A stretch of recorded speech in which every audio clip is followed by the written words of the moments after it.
The heaven-destroying demon lord studies the young girl before him, and asks if she too is from the Yumian cult. She gives no answer, only stares back, a faint irritation crossing her face.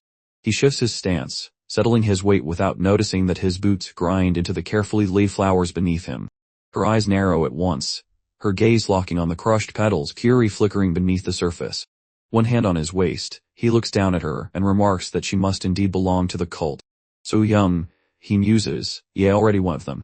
Turning toward the temple ahead, he says it must be their main shrine, and that it's a disgusting sight. In the popular webtoon, the character of the young girl is named Yan, who is also known as the daughter of the Nimon clan. The narrative often portrays her as a formidable figure, despite her youth. The Yumian cult is a significant antagonistic force within the story. The heaven-destroying demon lord is another central character, often depicted in conflict with the cult and other powerful entities. Relief. It means less time wasted here. She remains silent, annoyance thickening within her. A voice breaks the stillness. One of his 12 disciples, gasping from the climb, calling to his master that everyone from the green forest has reached the summit. Others arrive behind him, trampling more flowers underfoot as the disciple reports that if they move east now. The girl's rage peaks. Her gaze empties.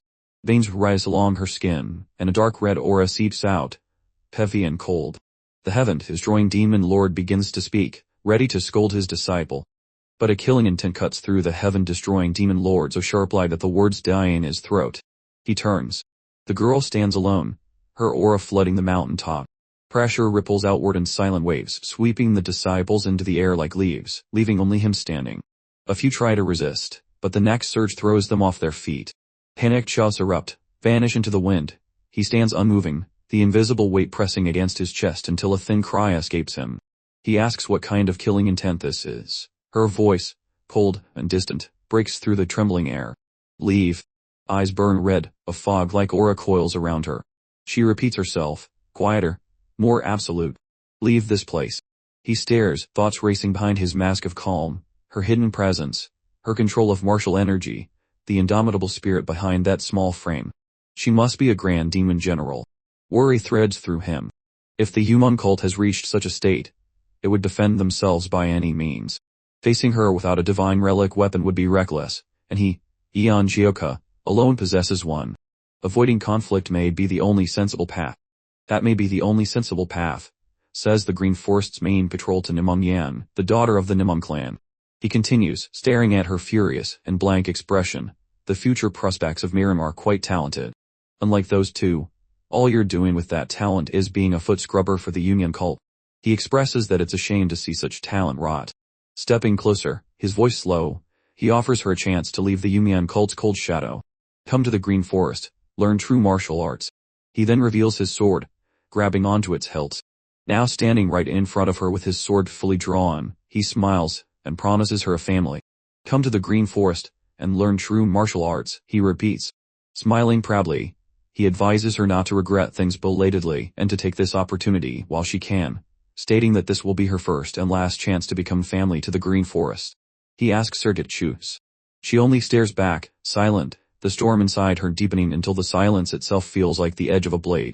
Elsewhere, at the Union cult's main temple headquarters, upon the high throne sits the cult leader. The Union cult leader, her presence filling the air like a shadow given weight, asks the Harmony Pavilion master for the situation. To begin, he reports, I dispatched 4 grand demon generals around the main temple. The Miram Alliance forces are attacking through the eastern entrance.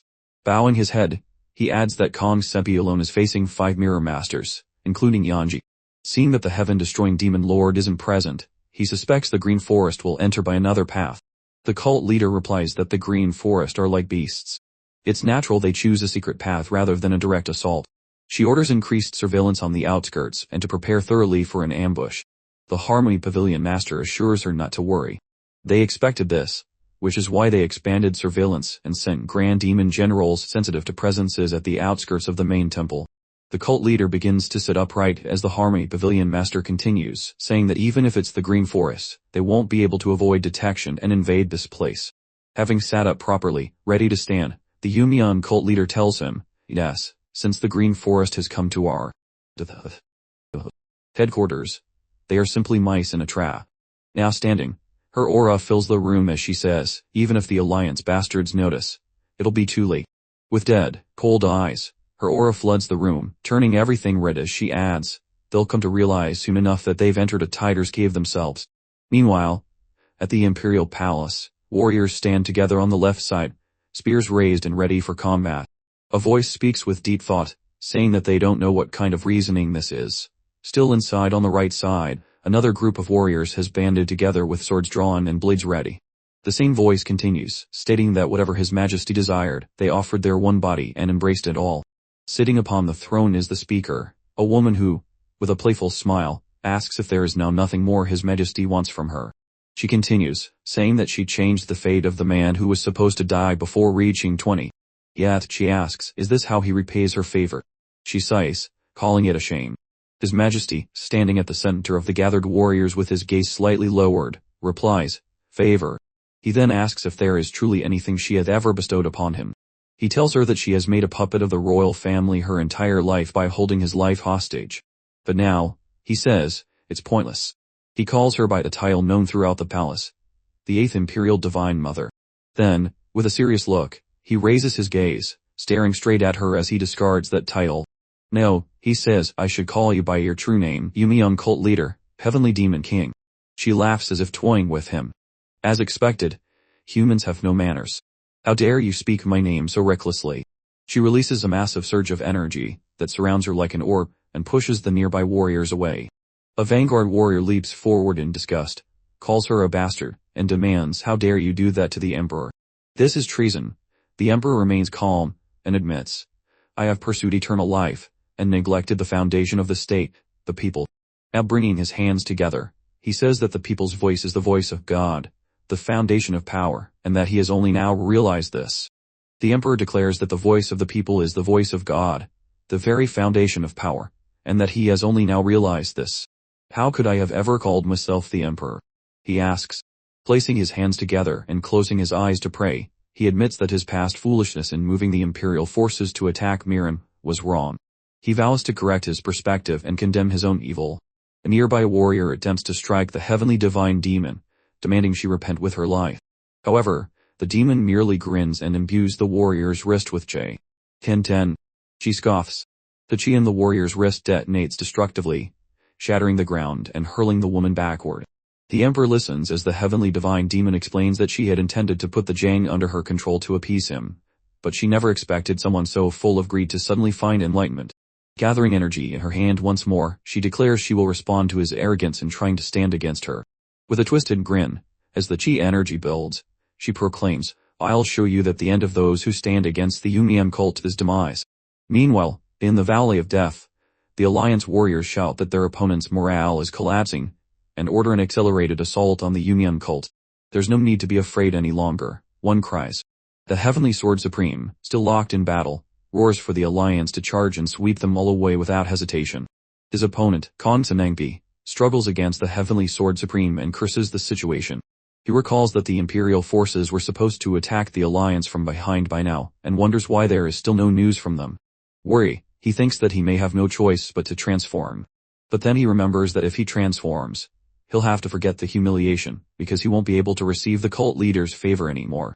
The Heavenly Sword Supreme taunts him, "I can hear you racking your brain." With a steady thrust, he tells Kong Sanangbi, "Your struggles end here. Give up." Kong Sanangbi grunts as he evades and deflects the thrust, countering immediately. But the Heavenly Sword Supreme suddenly begins sliding his sword back, aiming for a follow-up attack. Noticing this, Kong Sanangbi grunts in response. With a burst of strength, he pushes the Heavenly Sword Supreme's blade down with his own, and almost instantly counterattacks. The Heavenly Sword Supreme sees the strike coming just inches from his face, but before it lands, he ducks, narrowly evading it. While lowered, his eyes lock onto Kong Senpi's leg, and he quickly grabs it. Kong Senpi feels the sudden grip and grits his teeth in frustration.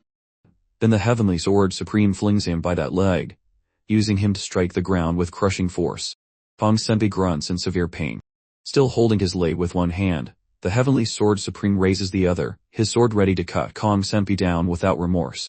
Seeing the blade so close to his neck, Kong Senpi yells in terror that this will be the end for him. But somehow, Kong Senpi slips free from the Heavenly Sword Supreme's grasp. He scrambles to his feet and swings his sword in a wide arc to block Liu Sheng's incoming strike, shouting that he won't lose. Li Yuxiang grunts in frustration, admitting inwardly that he let his guard down. Peng Sanpi, now laughing twistedly, tells Li Yuxiang that not only did he look down on him, but he's also scarred him. With that, frustration builds as he leaps into the air, aiming to deliver a devastating strike at the Heavenly Sword Supreme while yelling that Li Yuxiang doesn't know his place and that he should be the one giving up. But he suddenly freezes in shock as Li Yuxiang, the Heavenly Sword Supreme, tells him that he's not sure things will go as he pleases. Behind Kong Sanpi, Yan appears.